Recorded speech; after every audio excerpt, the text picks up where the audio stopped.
How unstoppable passage of time has led me here from a sad conversation with some of my viewers about one of the hardest anime to exist, Soul Eater, and then I got hit with the big oof. Hold on, let me look it up so y'all can see. Bro, Soul Eater released in 2004? Somebody was like, dog, I was 4 years old when that thing came out. And I had already been seeing it. Oh God, but it's fine. It's hard. If you haven't seen it, it's hard. It's available. It ends, okay? So you don't have to worry about it continuing and hurting your feelings, right? So let's get into this review of Soul Eater. Then the stuff that you guys have been seeing, it is definitely different. And it is one of the trendsetter anime for sure. A lot of people in the genre got a lot of motivation for their ideas from this anime, and it follows a lot of tropes and stuff for the times, you know what I mean? But yeah, so let's do it. So 2022. Soul Eater was unique, daring, ambitious. It looked fantastic all the way back in 2008 when most anime looked super duper gay and ugly. I must specify. I'm not referring to cool gay like Lorray or James. That smile. I'm speaking slang. Like, why does all this look like that? Like you, why do you look like that? And audiences at the time were with this style. It shot up in popularity like nothing you've ever seen before. That's 73. From the gate, this show is lovable. You'd think it immediately sent the anime world into a coma, but in 2010, Toonami began to air Soul Eater for silly Americans such as myself.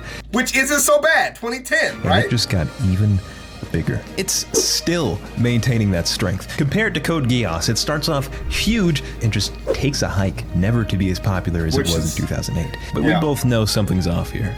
My clickbait wouldn't be nearly as effective if that were true. Code Geass is irrelevant and Soul Eater is out here thriving? Nuh-uh. In the past 2 years, I've heard not a peep about this one, and I hear about Code Geass all the time. Soul Eater is among the best early shonen we've ever seen, and I think it's a shame that it seems buried by time. So I'm gonna take my shovel and my boots, and I'm gonna dig up a show that could contend with 90% of the anime currently airing right now. Facts, Soul right Eater. now. It holds up. It holds up right now. Easily. The DWMA is an academy that trains students to defend against the Kishins. If allowed to be born, the Kishins will drive humanity into chaos and madness. Students training at the DWMA are either weapon meisters or those who literally become weapons. He's a weapon, check mine out. by the way. Cool, huh? Okay, look, we need to get this monetized.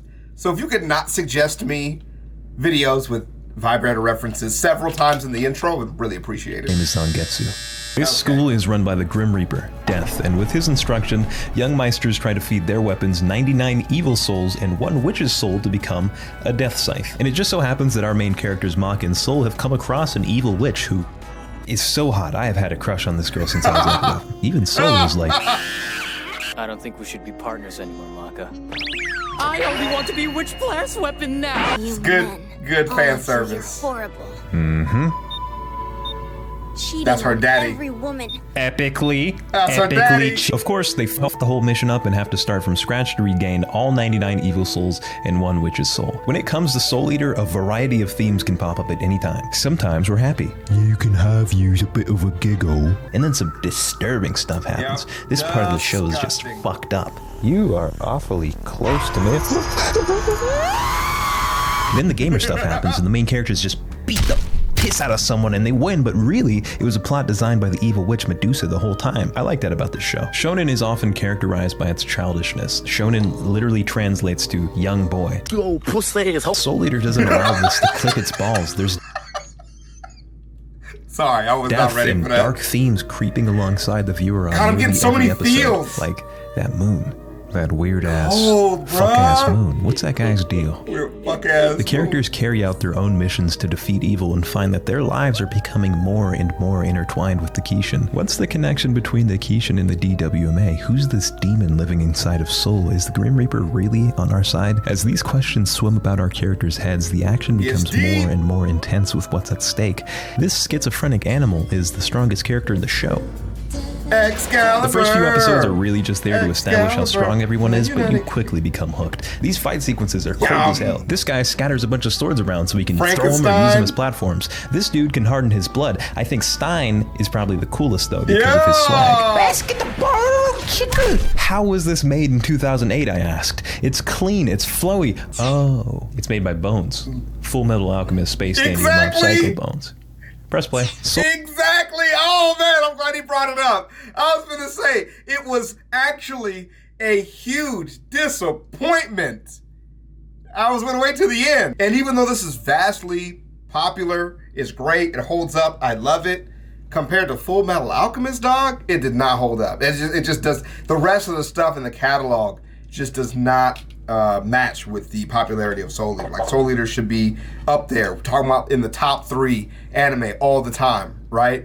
Like, Soul Eater's up there, but it's not quite that high. I would say it's like easily, in my ranking, easily top 15, but it doesn't even breach the top 10. In any direction it wants, except for comedy. I lied for better storytelling. You can't actually have used a bit of a giggle all of the time. This is one of the few parts where the story acts its age.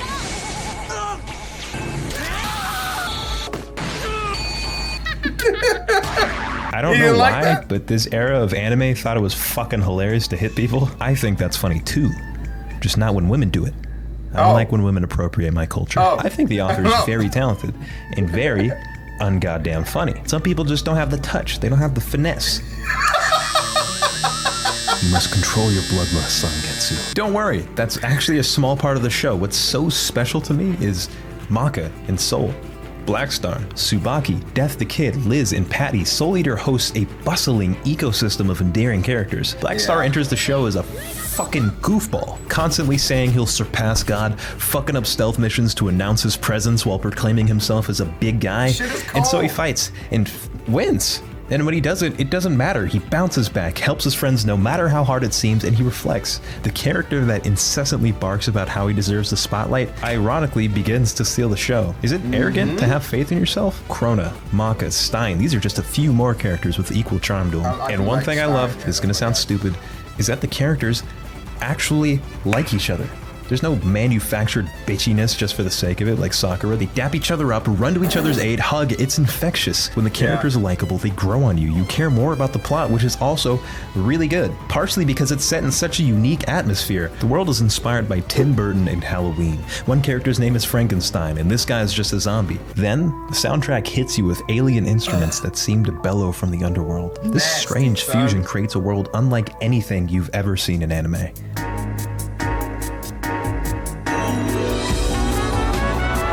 There's some bangers.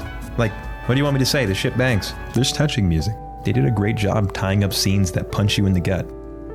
I'm 90% sure this one is a Tupac reference. Yeah.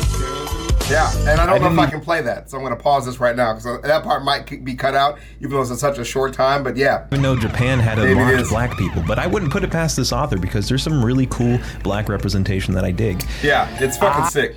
Okay, wait, whoa! Hey, we don't talk about that. All right, just fucking bury it. All right, just bury it. For those people who don't know, that is a very popular representation of black people in anime. It is actually racist. It just is. That's just not debatable, whether or not what it's derived from, what the intent is, right? It just is, you know? But there's a lot of ways to represent black people not like that is not racist. And the show does do that, so don't fucking, don't do a little that. bit. Well, that's just fucked up. Yeah. Uh-oh. That's my music. Soul Eater is an invigorating shonen that gets why you're watching. It knows you want to see some action, it knows you want to like the characters, and it knows it should tell a good story on top of all of this. It does trip on its own feet at times. I noticed a few plot holes, but that didn't stop it from being a refreshing blast of creativity while I watched all 51 episodes between work. It's a timeless classic. 8.5 out of 10 just for this song alone. Subscribe. Sick. And comment. I reply to those. Hey, I agree. If we're talking about, if you're just taking the anime away from everything else and just putting it in a slot on its own and giving it like soundtrack rating, character storytelling, story arc, longevity, all that, 8.5 is solid. I would go like an 8. It can be hard to watch this anime because it's hard to forget about everything else you've seen over the last 5 years that came out hard, but it avoids stuff like Black Clover even, right? Comes into that issue with like the pointless filler and the long drawn out conversations, the shitty animation at times, the fight scenes that don't make a lot of sense or follow power scale, not being able to see characters fight that you want to see fight because they know they would be getting rid of a plot point that would stop you from watching, right? That anime sacrifices all of that to give you a good, solid story, and then it ends kind of, right? The ending kind of sucks, and you know, but besides all that, it's worth a watch. For sure, it's worth a watch. And it ends, even though it doesn't fucking say that. So, absolutely. Definitely well within the Halloween trends. You know what I'm saying? That's appropriate. Let's slide this over. Somebody was complaining last time that I actually scrolled through comments and then you guys can't read them. That's true. I do that. I'm feeling my age now. Haven't even thought about this in years. Nostalgia. Fire Force, me cool. Fire Force making Soul Eater cameos, me how funny. Fire Force showing Soul Eater Moon, okay. Fire Force connecting with Soul Eater, dude, the fuck? Wait, Fire Force connects with Soul Eater? I'm gonna watch Fire Force now. But that same feeling, right? That same feeling of like, what Fire Force is missing, even though it's so good, is the same feeling you have when you watch Soul Eater. Like, it's exactly the same. It's that same, like, this needs something. That happens in times in Soul Eater. It just, for me, when the anime ends, you know what I'm saying? Like, that's the part where it really, when you reflect on it, there's a lot of good things to reflect on, and it's worth, like, another watch. So, yeah. Sick. Definitely decent, man. Definitely decent. I like it. I love it. It's one of the first anime that I've seen, and I really enjoyed it a lot. So, thank you for that suggestion. That was personally a very fun video for me. This is also a banger anime channel, so really appreciate that. And I'll see you guys in the next one. Peace.